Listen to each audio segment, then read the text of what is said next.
For more than 3 decades, Johnny Carson sat behind the Tonight Show desk like a man in total command of his universe. Presidents sought his approval. Movie stars relaxed under his gentle wit. Comedians feared and revered him in equal measure. Carson wasn't just a host. He was the gatekeeper of American celebrity culture, the final boss of late-night television. But even kings face moments when their crown slips. Behind the effortless jokes and practiced smile were nights when Carson realized, sometimes in real time, that the show was slipping out of his hands. Guests ignored the rules. Chaos replaced polish. And live television, raw, unfiltered, and dangerous, revealed just how thin the line was between entertainment and disaster. This was an era before publicists rehearsed every laugh and apology. There were no social media teams, no delay buttons, and no second takes. When something went wrong, it went wrong forever, broadcast into millions of living rooms.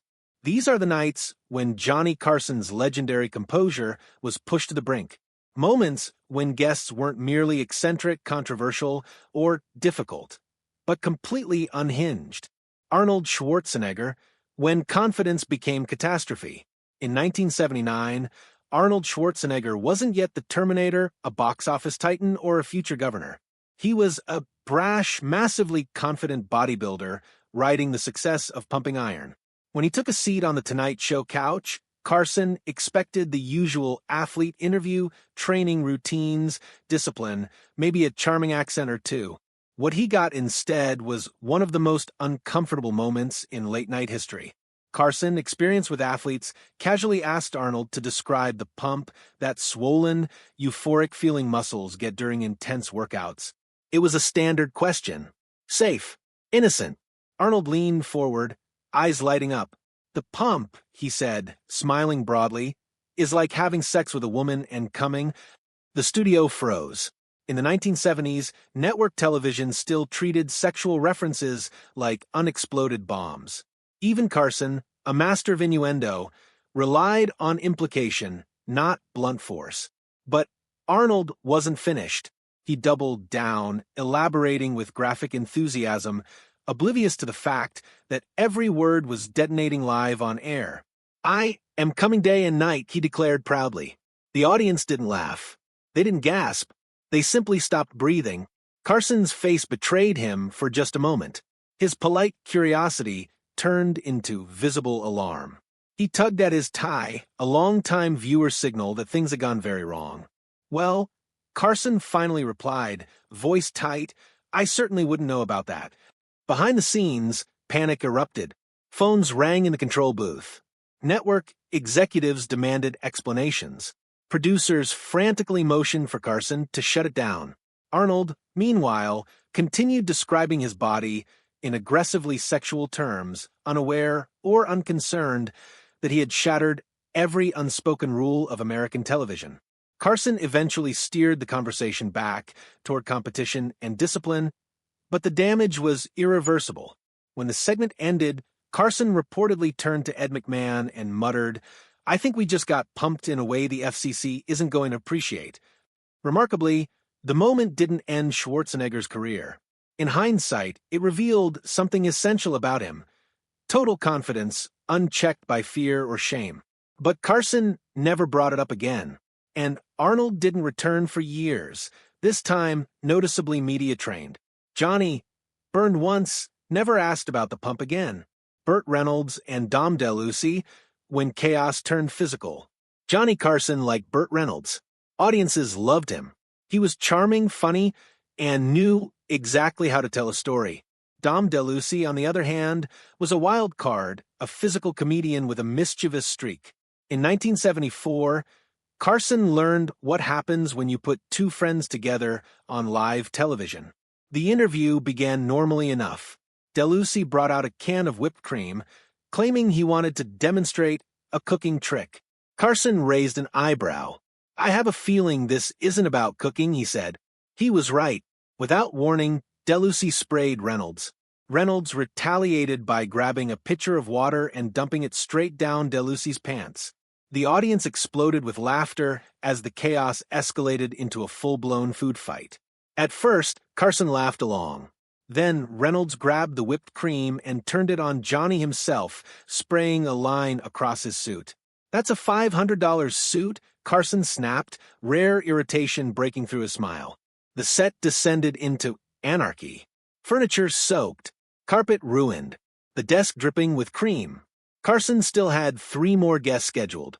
During the commercial break, the cleanup delayed the show. Almost unheard of for the precisely timed Tonight Show. Carson was overheard muttering, "This is why you never book friends. They think they can get away with murder." Reynolds later sent a replacement suit. DeLucy sent carpet cleaner. Carson joked about it the next night, but the message was clear. Chaos might be funny, but control always came first. Zsa Zsa Gabor, glamour without boundaries. Zsa Zsa Gabor was a Tonight Show regular, glamorous, outrageous, and proudly uninhibited. She understood attention better than almost anyone in Hollywood. But even Carson wasn't ready for what she did in 1979. Midway through a conversation about a vacation, Gabor casually reached into her purse and pulled out a tiny gold bikini. "This, Johnny darling," she announced, holding it up to the cameras, "is what I wore when I met my husband." Which husband? She couldn't remember. She didn't care. The audience roared. Carson froze. Gabor launched into a detailed sexual anecdote involving the bikini, then began naming famous men who supposedly admired her in it, some very much married. There was no delay button. Every word went straight to America.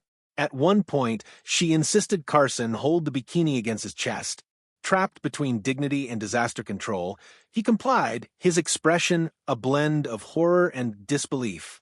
She didn't care about rules. A writer later said, "Johnny wasn't driving the interview. He was hanging on." When the segment ended, Carson handled the bikini like a hazardous object, returning it with 2 fingers. The next day, angry phone calls poured in from men mentioned on air. Carson's response was simple, "Gentlemen, I'm just the host." Red Fox, no smoke, no joke. In 1975, Red Fox walked onto The Tonight Show furious. Backstage, he'd been told he couldn't smoke on set due to a new network policy. For Fox, a lifelong smoker, it was an insult. When Carson introduced him, Fox immediately brought it up. "I've been smoking on television for years," he said. "What's the problem now?" Carson tried humor, tried empathy, tried to move on. It didn't work. Fox stood up, straightened his jacket, "No smoke, no joke," and walked off the set, live. The audience gasped. Carson stared at Ed McMahon, stunned. Well, he finally said, "I guess we'll be going to commercial early." No guest had ever done that. NBC executives panicked. Carson was reportedly furious, not about the smoking, but the breach of professionalism. Years passed before Fox returned. Carson never forgot the lesson.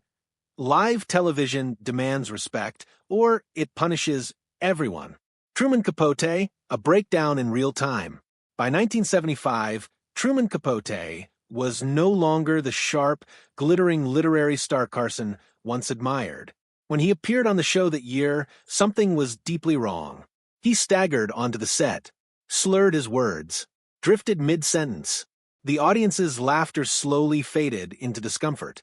Carson tried everything: short questions, gentle redirects, but Capote was unraveling. At one point, he spoke about Perry Smith, a man executed years earlier, as if he were still alive. The interview crossed from entertainment into tragedy. Carson quietly signaled for an early commercial break. During the cut, he leaned toward Capote, hand on his arm, genuinely concerned. Capote never returned to the couch. Carson ensured someone stayed with him that night. Later, Carson said, simply, "Sometimes people aren't at their best. My job isn't to exploit it." Madonna, when provocation became a power play, in 1987, Madonna didn't come to promote a film. She came to dominate. She sat too close, touched Carson's knee, made explicit comments that triggered the censor multiple times. The delay button was hit repeatedly, almost unheard of on The Tonight Show. Carson tugged his tie. Ed McMahon jumped in. Producers prepared emergency commercials. Madonna smiled through it all. She wasn't flirting, a writer said. She was testing him. Carson survived, but network executives reportedly requested she not return. Don Rickles, a friendly invasion. Don Rickles didn't just interrupt a Tonight Show interview in 1976, he hijacked it. Uninvited, unscheduled, Rickles stormed the set mid-interview, rummaged through Carson's desk, mocked the furniture, and dominated the show for nearly 20 minutes. Producers panicked. Carson assessed the situation and surrendered. Sometimes, the only way to regain control is to let chaos burn itself out. The audience loved it. Network executives didn't. Shelley Winters versus Truman Capote, when words became weapons. When Shelley Winters realized she'd been portrayed in Capote's answered prayers, she exploded. On air. Screaming accusations. Personal attacks. Near physical confrontation. Carson literally stepped between them. It was one of the few times he cut to an unscheduled commercial break. When they returned, he regained control through sheer presence, calm, steady, unflinching. A masterclass in crisis management. Oliver Reed, beyond saving. Oliver Reed arrived drunk, stayed drunk, nearly fell over. His speech was incoherent. His comments increasingly sexual. His movements dangerous. When he knocked over Carson's desk, even Johnny looked alarmed. The segment ended early. Reed was escorted off. Carson later admitted it was beyond saving. Most hosts today would chase these disasters for clicks. Johnny Carson didn't. He protected the show, the guests, the audience. That's why he remains unmatched. Live television was dangerous, and Johnny Carson stood calmly at its center until the night it pushed back. And sometimes, just barely, he survived.